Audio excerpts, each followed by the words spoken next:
Listening to great music, such as Tchaikovsky's Romeo and Juliet, is always a thrilling experience. And through the remarkable achievements of modern electronic recording, a performance like this may be enjoyed in our homes whenever we please.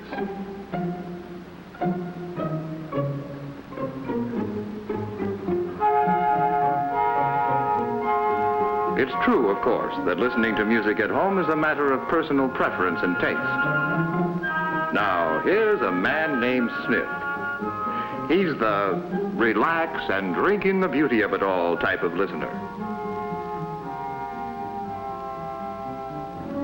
What have we here? Another Smith?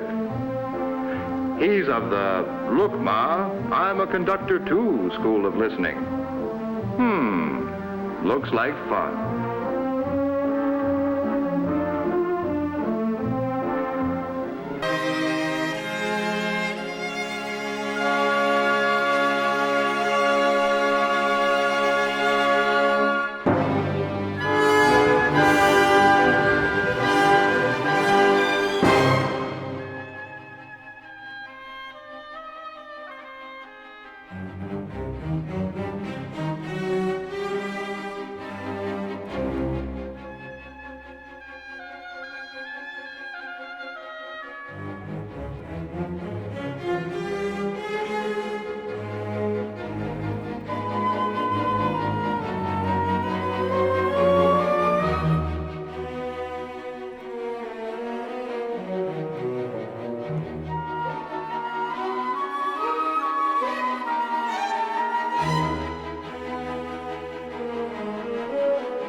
Pardon me, you're listening, aren't you?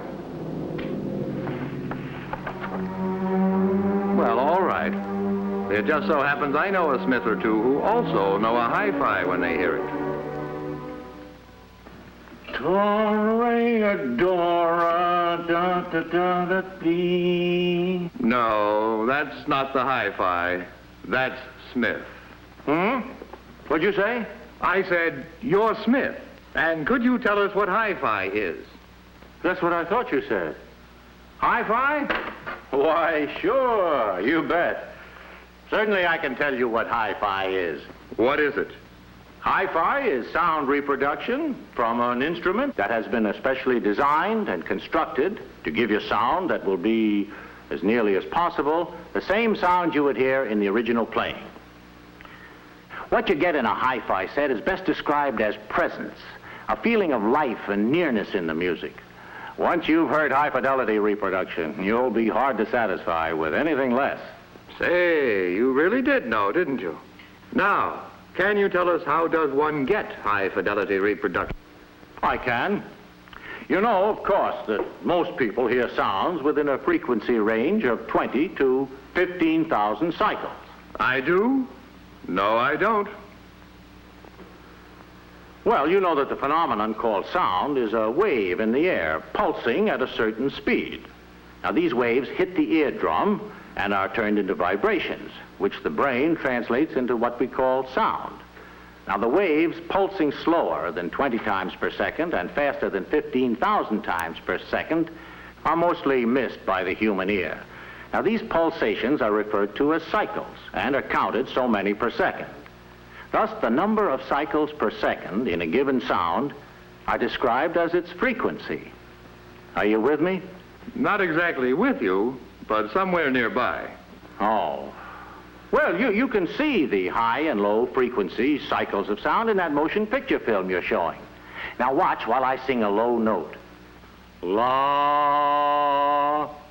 That was a low frequency sound, as you can see. Now, a high frequency sound. As you saw, that one pulsated much faster. Of course, most hi-fi enthusiasts insist that a hi-fi set must be able to reproduce all frequencies up to 15,000 cycles per second. Of course, when I build them... Yes. Well, what would you say it takes to be a do-it-yourself hi-fi enthusiast like yourself? Oh, it doesn't take much. Only money, a thorough knowledge of electronics, a lot of spare time. Your wife threatens to leave you. But if you want real hi-fi, well...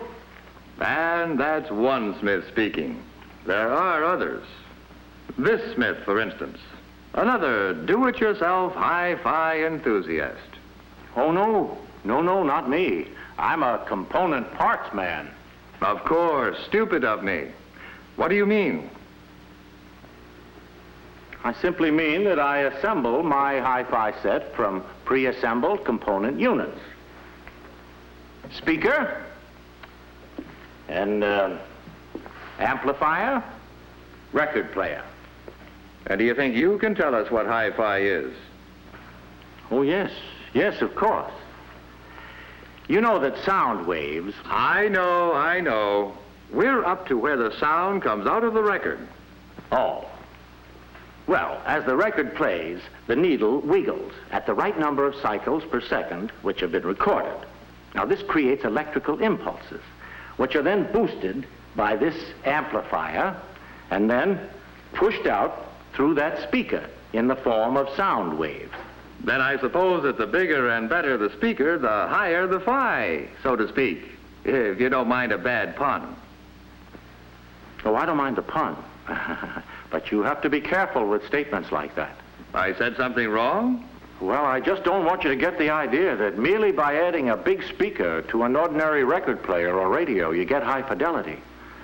All the components of a real hi-fi system have to be of the same high quality and properly balanced. I see what you mean, and I'll watch that from now on. And tell me, do you have to be an electronic genius with nothing but spare time for this kind of hi-fi? Oh, no. I simply buy the components, build and finish a cabinet for each, and hook them together. None of that messy do-it-yourself stuff for me.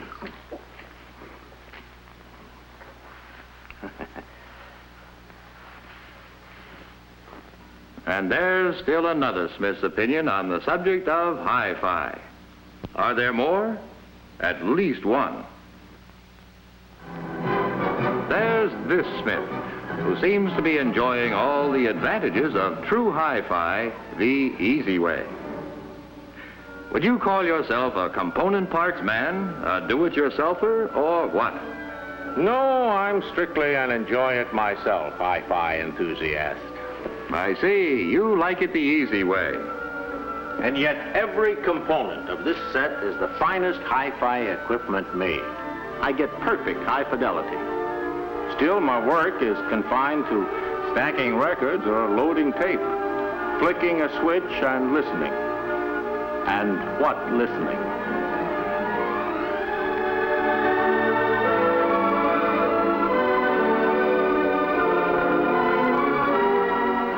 For monaural listening, it just can't be beat. I beg your pardon? For what kind of oral listening? Monaural. That's what I've been listening to. Music from one sound source, like a record or a radio. Then there's stereophonic sound.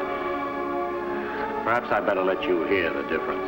That would be just dandy. Now, this is a stereotape player. The sound here has been recorded on the tape magnetically. But mind you, this stereophonic tape player is not just ordinary hi-fi. It isn't? No, sir. This is hi-fi plus. This is a new dimension in sound. This is what I want to hear already. Okay, but when I push the button on the tape, you'll have to turn off the projector. Have you got that? When I see you turn on the tape, I turn off the projector. Right. Now.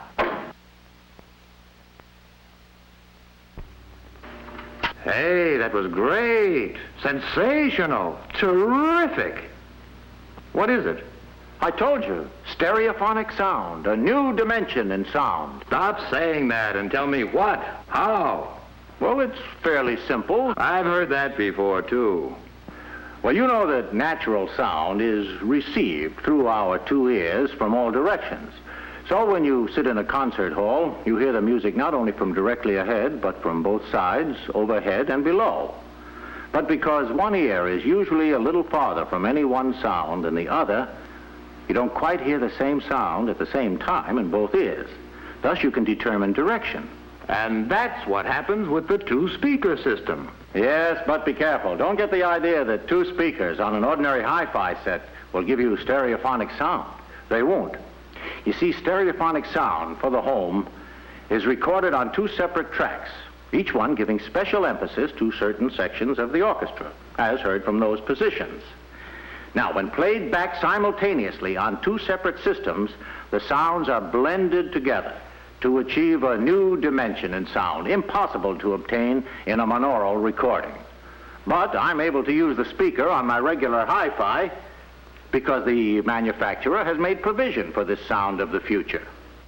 You get the idea? Oh, yes, I've got it. But I wish you'd explain it to me. It's really very simple. Now, let's not start that again. You remember when these were standard equipment in every parlor? Sure, a stereoscope. Hey, a ray of light. Stereoscope, stereophonic.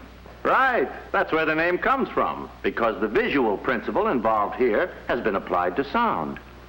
The only difference between these two pictures is that they were photographed by cameras set slightly apart, about as far apart as the distance between one's two eyes.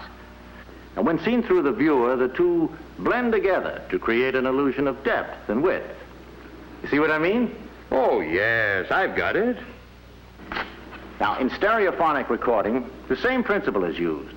Two separate groups of microphones are placed from 8 to 20 feet apart, and each group records on a separate track. I'm with you now. The separate soundtracks play over separate speaker systems.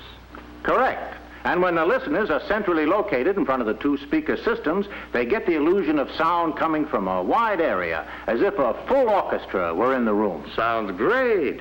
But who can afford a full orchestra in the living room? Or even a reasonable facsimile? You can. Nearly everyone can. They're amazingly inexpensive. And new and more exciting stereophonic tapes are being put on the market every day. Would you like to hear a sample? I'm with you. All right, let's try Ferdy Groffet's Grand Canyon Suite, as recorded by the Boston Pops Orchestra, with Arthur Fiedler conducting. It'll make you feel as if you're really in the Grand Canyon. Wait a minute. I can do a few tricks, too, you know. You let me hear the Grand Canyon, and I'll let you see it. It's a deal. Are you ready? Let her go.